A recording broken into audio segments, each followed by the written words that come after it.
Good morning. Thank you for being with us this morning as we remember. Special thank you to Mary Dinkins, who's playing for us today, to coming and sharing her gifts of music and helping us to connect in that way. Also, thank you to Chaplain Stewart, who is here today as well and helping prepare and share in the word today. A reading from In Memoriam. For a second you were flying, like you always wanted to. Now you fly forever in skies of azure blue. We'll see your smile in every ray of sunshine after rain, and hear the echo of your laughter over all the pain. The world's a little quieter now. The colors have lost their hue. The birds are singing softly, and our hearts are missing you. Each time we see a little cloud or a rainbow soaring high, we'll think of you and gently wipe a tear from our eye. Today we come together to remember friends and loved ones that have passed away.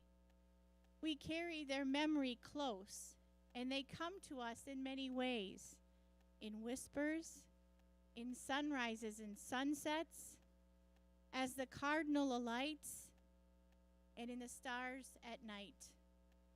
They have gone from this life, but their presence remains as we remember and carry forth their legacy in our living. And so today we remember Bernice Clark, John Dale, Richard Getchow, Beverly Hudson, Mary Hebner, Angela Huth, Tom Johnson, Donna Kirchhoff, Sandra Keenert, Patricia Kultz, Sadie Ann Krieger, Shirley Lashersky, Larry Meyer, Susan Miller, Dolores Minarek, Richard Nelson, Arlene Pace, Janet Pelacek, Myra Phillips, John Rademacher, Carol Rogers, James Schoonover, James Smith,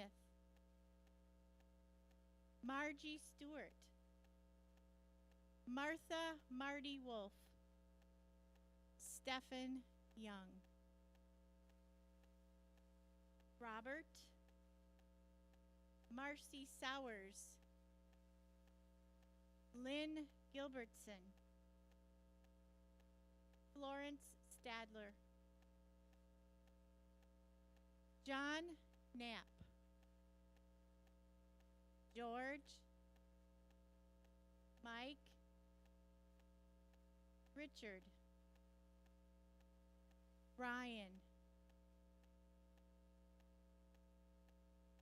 As you think of these names and these people, I wanted to ask if there's anybody else that came to your mind this morning that you would like to lift up their name. For all of these, today we gather to remember, to give thanks, as we join together in singing What a Friend We Have in Jesus.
great trees fall.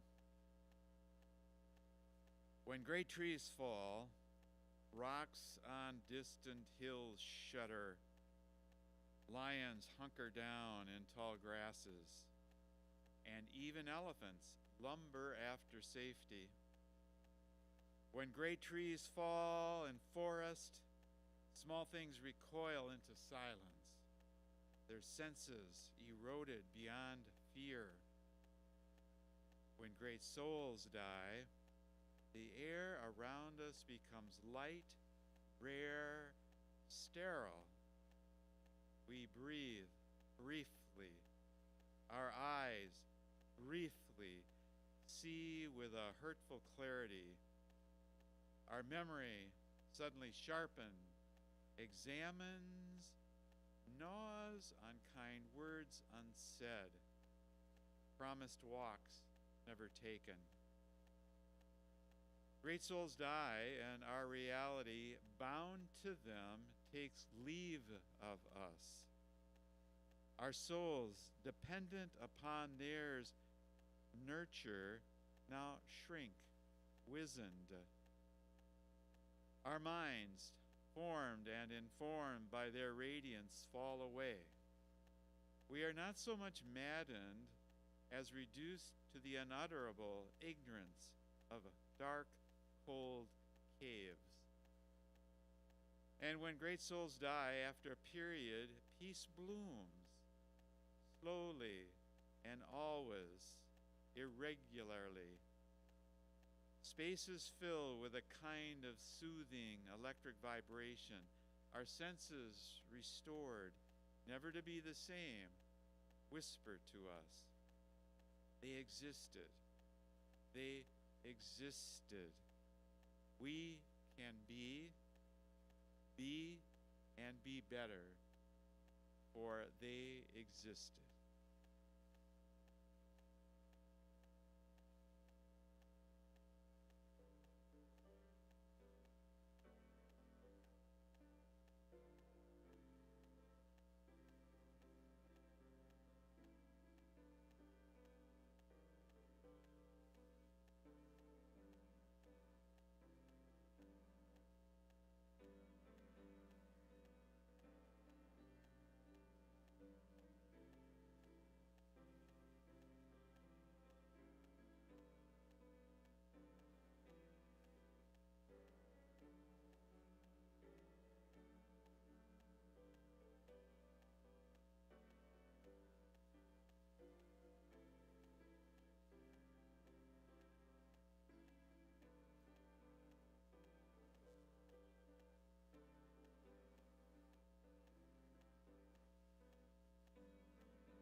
As Karen said, I'm Stuart. I'm one of the chaplains here, and I'm blessed to have the opportunity to come and share with you this morning.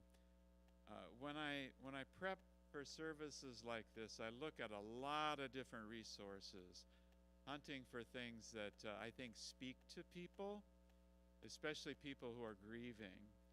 And so I don't know if you've ever listened to TED Talks, TED, TED Talks. They're on the internet, and stands for Technology, Entertainment, and Design. Um, but I sometimes listen to TED Talks. And in particular, I heard one that I thought might be helpful to me. So I would like to share some of what I valued and thought useful from this particular TED Talks. So a question. Have you ever had the kind of year, that big year, when everything seemingly goes terribly bad, and maybe for you it was this year, and that's why you're here today, and maybe not, maybe years in the past. So I want to share with you some thoughts from a woman named Nora McInerny, who speaks of her own grief journey. For her, that big year was 2014. On October 3rd of that year, she lost her second pregnancy. Then on October 8th, her dad died of cancer. Then on November 25th, her husband died after 3 years fighting brain cancer. As she put it, I was a lot of fun to be with. People around her would say, I can't even imagine what that would be like. And her response to that is, I think you could imagine, and I think maybe we ought all try to imagine, because someday it's going to happen to us, and it will happen to those we love. And for some of you, that has happened. Maybe the losses will be different than what she described. Different ways, different times, different circumstances, different reasons for dying. But it will happen. The research on death may stun us, but everyone we love has a 100% chance of dying.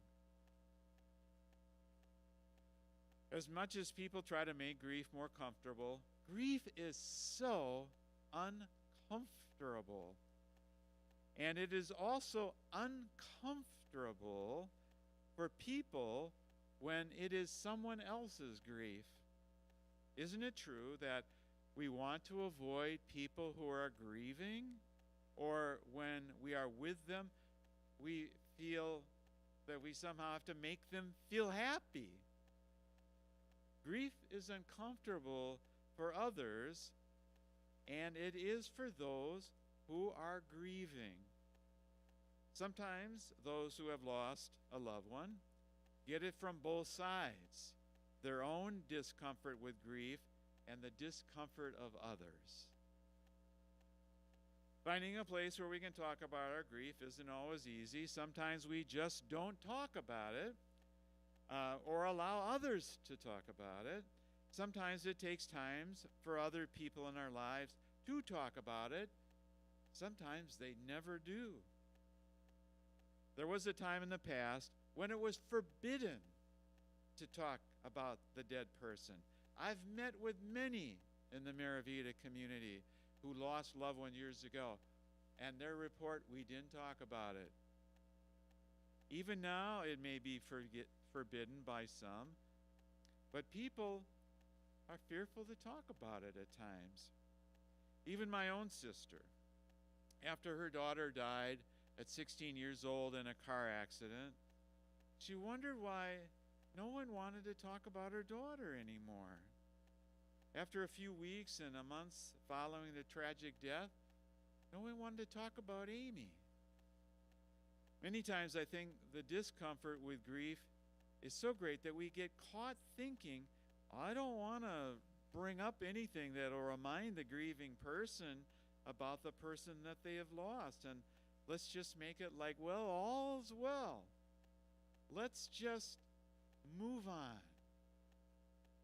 Let's just get over it. And if you're a grieving person, you know that those are empty words for many. So when one is grieving, like the loss of a parent or a spouse, and they might see older people in public holding their hands, that could bring out some anger. This couple has clearly been together for a while, and imagine all the stuff they've been through, the good things, the bad, arguments, the bills, travel, health problems. But here they are, still enjoying each other. And we might react by feeling jealous or envious, betrayed. They look so darn happy. Well, what about me? Why have I lost a loved one? Why can't I be holding hands again? Sometimes people get into their grief or bereavement groups to talk. They get into bereavement groups to talk about their dead loved ones. And they say things to their fellow grievers and those who are not grieving that would really benefit others. Things shared in those groups that could be shared outside those groups. For example, sometimes people in grief groups are asked, do you remember when your loved one died? Of course I remember. Do you remember all the things that people said to you? Yeah? Which ones did you hate or bother you the most? Now, there are a lot of common answers, but one that rises to the top tends to be the phrase, move on. The time has come or will come, and you have to just move on. I've been with people who thought that their relatives thought after 2 weeks, what's your issue? Move on. Now, most people, in a sense, they do move on. Or life will take over for some. Life will be good again for some. But for many, they don't move on in this sense. So why do so many people hate that phrase, move on? Well, here's why. Moving on can say that life and death are just moments in time. And the time comes when you must leave these moments behind. And even stronger, that you should leave these moments which held the life and death of our loved one, that we leave them behind and we move on. When we do talk about loved ones, we slip into present tense. They are not left behind. They become present with us. This happens because the people we love, who we have lost to death, are still so present for us. And we so deeply want them to be present again, the way they were before death came. But of course, they're not with us the way they were before they died, which was much better, but now they're dead. It's just that they are indelible. We are not able to forget them or remove them, and so they are still so present. How? How are they present? They are present in the work or things we do every day. They are present when we smell them in their clothes, where they're present when maybe they were Packer fans and the Packer game is on. They're present in the aromas of Thanksgiving and Christmas and birthdays and holidays. They're present in the resemblances in children, if they had, and grandchildren who would not be here without them. So the one grieving the death of a loved one doesn't really move on without them. Instead, one moves forward with them. So think about this. Could we say, like Jesus, he died a long time ago, but we don't move on without him. We move forward with him. Nora tells the story that when she was spreading her husband's ashes, that some of the ashes stuck on her fingers. She could have washed her hands and just washed them off. But instead, she said, I licked my fingers. I licked them clean because I was so afraid of losing more of them than I had already lost. And I was desperate to make sure that he would always be part of me. But of course, he'll always be part of me. Why? Because when you watch your loved one fade, they fade from the healthy person that they were when you met, or as you knew as they got older, and they go down to nothing, that stays with you. Like when you fall in love with someone who gets you, who sees you, who loves you, that stays with you. For some people, they're married 70 years. Love isn't a contest. It's not a reality show. And so love is so quiet. It's that invisible thread of calm that connects us to others. Even when everything is in chaos, when things are falling apart, even when your loved one dies, that stays with you. It stays with us. There are memories of loving situations, habits, mannerisms, traditions. A last time for these moments will come for those here, and that for some of those, that last time has come. Memories of a kiss, smile, special time shared together may always be sad, they may hurt, but they will never go away, nor should they go away or be moved on from. Instead, we move forward with them. Just like memories that make us laugh, grief doesn't happen in a vacuum. Every day, all the world around, terrible things happen and are happening. Even right now, they're happening out there. People are experiencing deeply formative and traumatic losses every day. But the job isn't to move on, it's instead to move forward. And sometimes, when those terrible things are happening, the death of a loved one we love, whether it happened a day ago, a week ago, a year ago, or decades ago, it isn't we move on, we move forward. Some people shut down when terrible things happen. They make the loss the center of their lives. For others, their worlds keep spinning.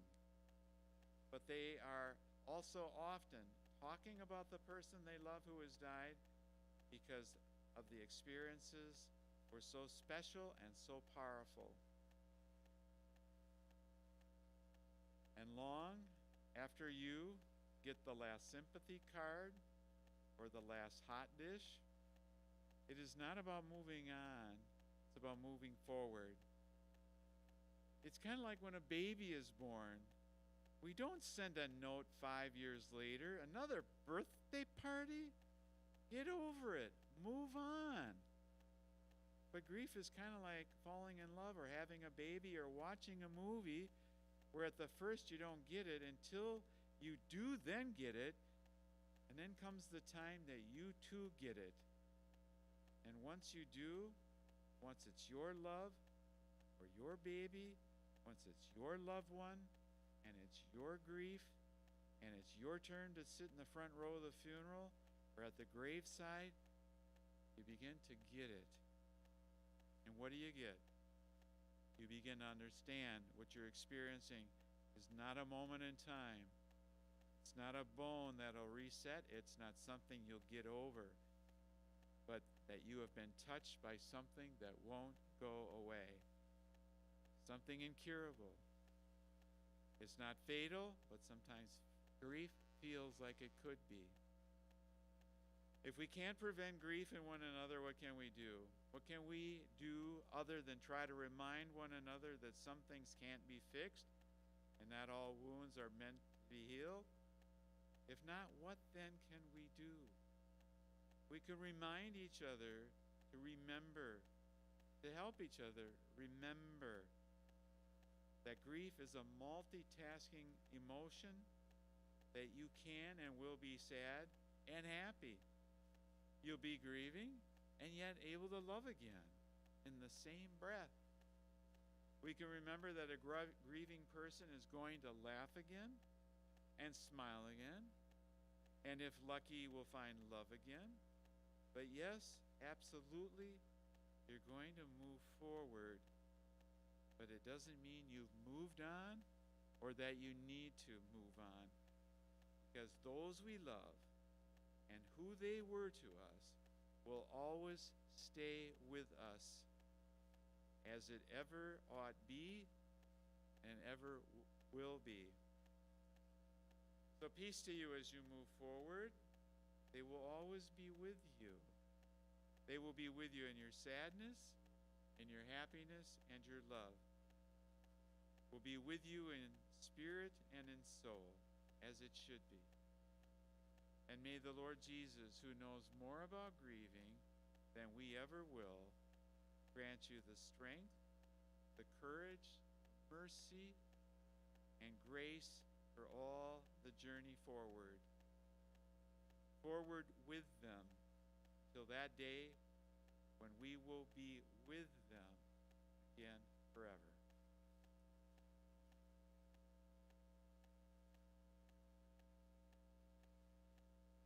Close as we sing together Amazing Grace.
We remember we are all visitors to this time, this place. We are just passing through. Our purpose here is to serve, to learn, to grow, to love, and then we return home. In peace may we go. Amen.